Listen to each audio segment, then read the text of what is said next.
His pen exploded like it had been waiting years for revenge. Finally, exhausted, he leaned back in his chair and sighed. That's when Bruzilla turned itself on. No one had touched it. No button was pressed. The red light blinked. A fresh cup of coffee emerged. Arun stared. Slowly, cautiously, he took a sip. Perfect temperature, perfect taste. No spills. The universe had forgiven him. Or so he thought. His boss walked by, glanced at the mug, and said, "Nice shirt. Bold choice." Arun looked down. The coffee stain, dried and brown, had formed a shape that looked exactly like a screaming face. He nodded. "Yeah," he said, "it's a limited edition." And from that day on, Arun treated coffee with respect. Because some things don't wake you up. They wait. Arun should have learned his lesson. But on Tuesday morning, he walked into the office and said the 4 most dangerous words known to mankind. Today will be better. The lights flickered. Bruzilla was already on. Arun froze. The coffee machine had never been on this early. It hummed softly, like it was thinking, planning, possibly remembering everything. "Listen," Arun whispered, leaning close. "We're cool, right? Yesterday was a misunderstanding." The machine dispensed a cup. Black. No sugar, no milk. A threat.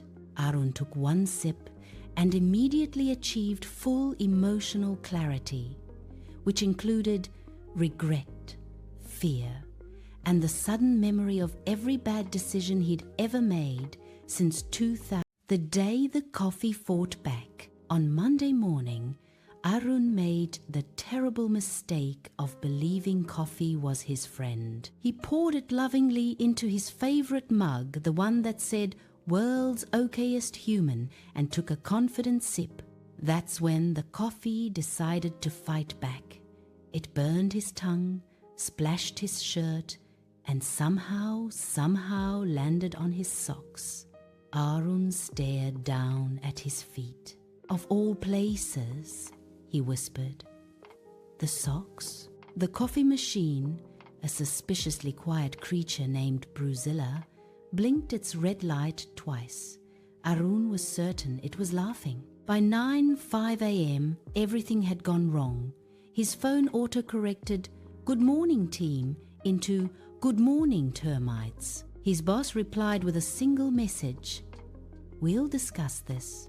Arun tried to sit confidently at his desk, but the chair rolled backward like it had somewhere better to be. He flailed, windmilled, and landed on the floor with the dignity of a dropped potato. No one helped. Everyone watched. At 11:30 a.m., he attempted redemption by heating leftovers in the office microwave. The microwave screamed, beeped aggressively, and released a smell that suggested regret, betrayal, and possibly a war crime. Someone from accounting yelled, "Is that fish?" "It was chicken yesterday," Arun shouted back, though even he didn't believe it. By lunchtime, the universe had clearly made a decision. Arun spilled water on important papers. The printer jammed specifically when... For now, as Arun lifted the mug, a final message appeared on his screen. "Tomorrow, bring snacks. We negotiate."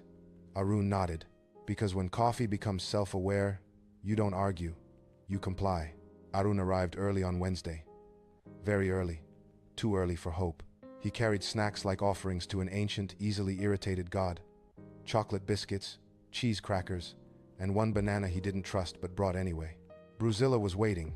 The red light blinked slowly, confidently like it had read The Art of War and highlighted parts. Arun placed the snacks beside the machine. "Peace offering," he said. "Also breakfast. For everyone. Including you." The machine hummed approvingly and printed a receipt. It was 6 feet long. At the top, in bold letters, it read, Terms and Conditions. Human. Coffee relations. Arun swallowed. Clause 1. No more microwaving fish. Ever. Arun nodded. Fair. Clause 2. Do not insult coffee by calling it just caffeine. Understood, Arun whispered reverently. Clause 3. Mondays require respect, silence, and at least 2 refills. Honestly, reasonable. Clause 4. Chairs may roll, but only for comedic effect. Arun appreciated the honesty. He signed the receipt with a pen that did not explode, an encouraging sign. Immediately, Bruzilla dispensed the finest cup of coffee Arun had ever tasted. Notes of chocolate, hints of caramel, a whisper of, "You survived." The office changed after that. The printer behaved. Emails sent themselves correctly. By 9:17 a.m., Bruzilla had upgraded its warfare. Arun's computer refused to recognize his password, the correct one. The same one he had used for 3 years. The screen simply said, "Access denied. Try again, champ. Don't call me champ," Arun muttered. The printer joined the rebellion, printing 1 blank page, then 1 page with only the word, "Why?" No one else seemed to notice. By noon, Arun was certain of 3 things. 1, the coffee machine was sentient.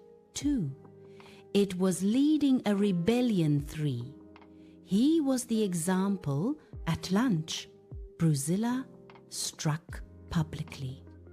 As Arun stood mid-sentence, explaining something very important and very fake, the machine let out a long, dramatic "bee."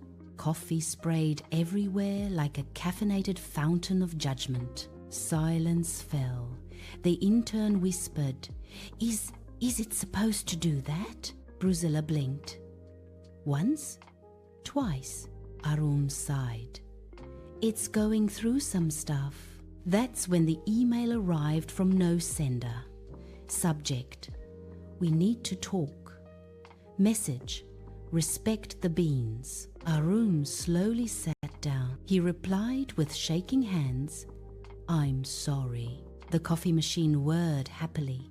A fresh cup appeared, with sugar, with milk, with peace.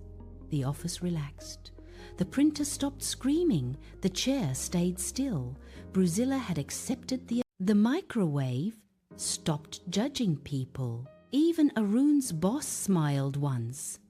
Briefly, but it happened. By Friday, something unbelievable occurred. Bruzilla spoke. Not out loud. On the screen, "You have served well. Promotion pending." Arun laughed nervously. "Promotion? For me or for you?" The machine beeped twice. Both. On Monday, a new sign appeared in the break room. Bruzilla Senior Beverage Experience Manager. Below it, in smaller letters, Arun, Assistant, Human. Arun sipped his coffee and smiled. He had learned an important lesson. Never underestimate caffeine, office appliances, or a machine that knows where you keep the good mugs. And somewhere deep inside Bruzilla's circuitry, a red light blinked, content for now.